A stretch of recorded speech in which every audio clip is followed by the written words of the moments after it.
Assalamualaikum warahmatullahi wabarakatuh. Perkenalkan, nama saya Ageng Diniah Pramesti. Saya dari kelas 10 KGSP 1, nomor absen 36. Kali ini saya akan membahas asam sitrat atau citric acid. Pertama yang akan saya bahas adalah pengertian dari asam sitrat. Asam sitrat merupakan asam organik lemah dengan rumus kimia HOC, CO2H, CH2, CO2H2 yang ditemukan pada daun dan buah tumbuhan genus citrus atau jeruk-jerukan. Senyawa ini merupakan bahan pengawet yang baik dan alami, selain digunakan sebagai penambah rasa masam pada makanan dan minuman ringan. Yang kedua, saya akan membahas asal-usul dari asam sitrat.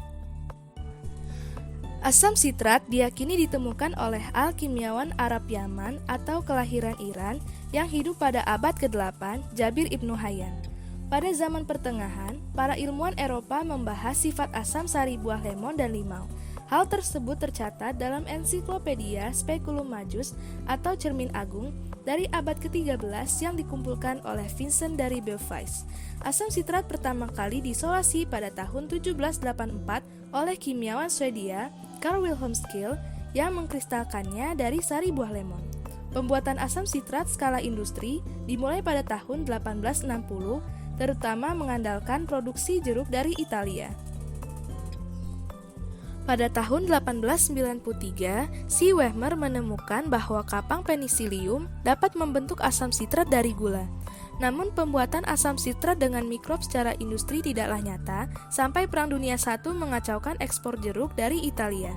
Pada tahun 1917, kimiawan pangan Amerika, James Curry, menemukan bahwa galur tertentu kapang Aspergillus niger dapat menghasilkan asam sitrat secara efisien. Dan perusahaan kimia Pfizer memulai produksi asam sitrat skala industri dengan cara tersebut 2 tahun kemudian. Yang ketiga, saya akan membahas reaksi pembentukan dan penguraian dari asam sitrat. Dalam proses produksi asam sitrat yang sampai saat ini lazim digunakan, biarkan kapang Aspergillus niger diberi sukrosa agar membentuk asam sitrat.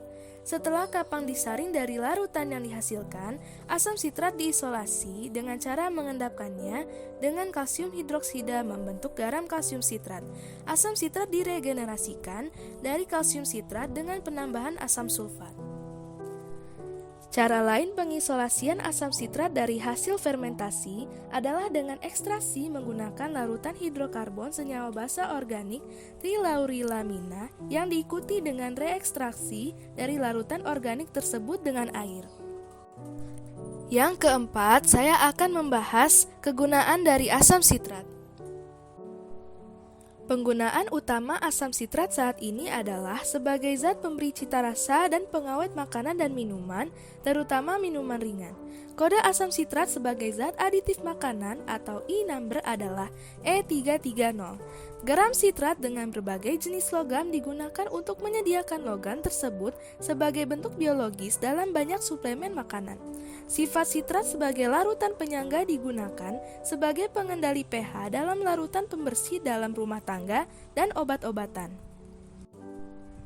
Kemampuan asam sitrat untuk mengkelat logam menjadikannya berguna sebagai bahan sabun dan deterjen.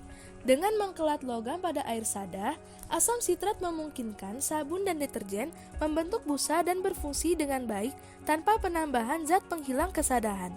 Demikian pula, asam sitrat digunakan untuk memulihkan bahan penukar ion yang digunakan pada alat penghilang kesadahan dengan menghilangkan ion-ion logam yang terakumulasi pada bahan penukar ion tersebut sebagai kompleks sitrat. Asam sitrat digunakan di dalam industri bioteknologi dan obat-obatan untuk melapisi atau passivate pipa mesin dalam proses kemurnian tinggi sebagai ganti asam nitrat. Karena asam nitrat dapat menjadi zat berbahaya setelah digunakan untuk keperluan tersebut, sementara asam sitrat tidak. Asam sitrat dapat pula ditambahkan pada es krim untuk menjaga terpisahnya gelembung-gelembung lemak. Dalam resep makanan, asam sitrat dapat digunakan sebagai pengganti sari jeruk. Yang kelima, saya akan membahas dampak atau masalah yang ditimbulkan dari asam sitrat. Ketika menggunakan asam sitrat, ada hal yang perlu diperhatikan. Menghirup asam sitrat dapat menyebabkan gejala pernapasan seperti batuk, sesak napas, dan sakit tenggorokan. Kontak dengan mata dapat menyebabkan kemerahan dan nyeri, dan kontak kulit juga dapat menyebabkan kemerahan. Selain itu, mengonsumsi asam sitrat dapat menyebabkan sakit perut dan sakit tenggorokan, juga menyebabkan korosi pada gigi jika dikonsumsi secara berlebihan.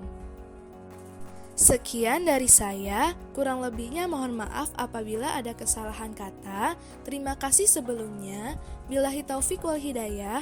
Wassalamualaikum warahmatullahi wabarakatuh.